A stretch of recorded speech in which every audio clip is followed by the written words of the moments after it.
বার্সেলোনার জন্য এই সপ্তাহটা খুবই কঠিন ছিল। রায় ভাইকানোর বিপক্ষে 1-1 গোলে ড্র করার পর কোচ হ্যান্সি ফ্লিক খেলোয়াড়দের অতিরিক্ত অহংকারী বলে সবাইকে চমকে দিয়েছিলেন। এরপর থেকে ইনজুরির সমস্যাগুলোই জার্মান কোচকে চিন্তায় ফেলেছে। রায়ের বিপক্ষে ম্যাচের পর left back Alejandro Balde hamstring ইনজুরিতে পড়েছেন, যার কারণে তাকে প্রায় 3 সপ্তাহের জন্য মাঠের বাইরে থাকতে হবে। তার জায়গায় এখন নিবন্ধিত জেরার্ড মার্টিন খেলবেন বলে আশা করা হচ্ছে। গাভির হাঁটুতে ব্যথা 1 সপ্তাহ পরেও রয়ে গেছে। এদিকে কোচ হ্যান্সি ফ্লিক ভাইকাসের ম্যাচে যে খেলোয়াড়দের নামাতে চেয়েছিলেন তাদের মধ্যে একজন ছিলেন গাভি। হাঁটুর সমস্যার কারণে তিনি ম্যাচটি খেলতে পারেননি। এটি গাভির পেশির সমস্যা নাকি হাঁটুতে আঘাত তা এখনও পরিষ্কার নয়। তবে সংবাদ মাধ্যম RSC1-এর খবর অনুযায়ী গাভি এখনও তার ডান হাঁটুতে ব্যথা অনুভব করছেন। বার্সেলোনা এখন সতর্কতামূলক ব্যবস্থা হিসেবে তাকে পরের রবিবার ভ্যালেন্সিয়ার বিপক্ষে ম্যাচে খেলাবে না। লামিন ইয়ামালের পিঠের চোট দেখা দিয়েছে। অন্যদিকে বৃহস্পতিবার রাতে বুলগেরিয়ার বিপক্ষে ম্যাচ থেকে লামিন ইয়ামালকে পিঠের ব্যথার কারণে তুলে নেওয়া হয়েছিল।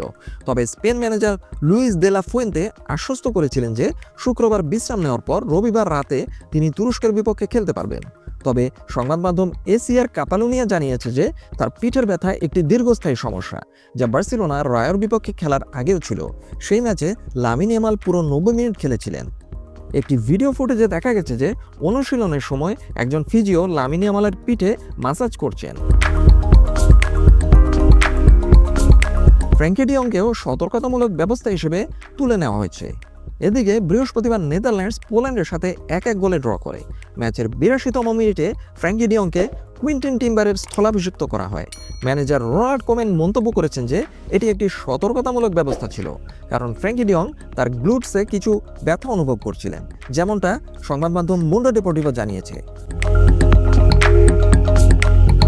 সব মিলিয়ে হ্যান্সি ফ্লিকের জন্য এটি কয়েকটি উদ্বেগের দিন ছিল। ভ্যালেন্সিয়ার বিপক্ষে আগামী ম্যাচে তিনি দল কিভাবে সাজাবেন সেটা নিয়ে এখন দুশ্চিন্তায় পড়ে গিয়েছেন, কারণ বার্সেলোনার মূল দলের খেলোয়াড়রা একে একে সবাই ইনজুরিতে পড়ে গিয়েছেন। এখন দেখা যাক আগামী কয়েকদিনে সবাই রিকভার করতে পারেন কিনা।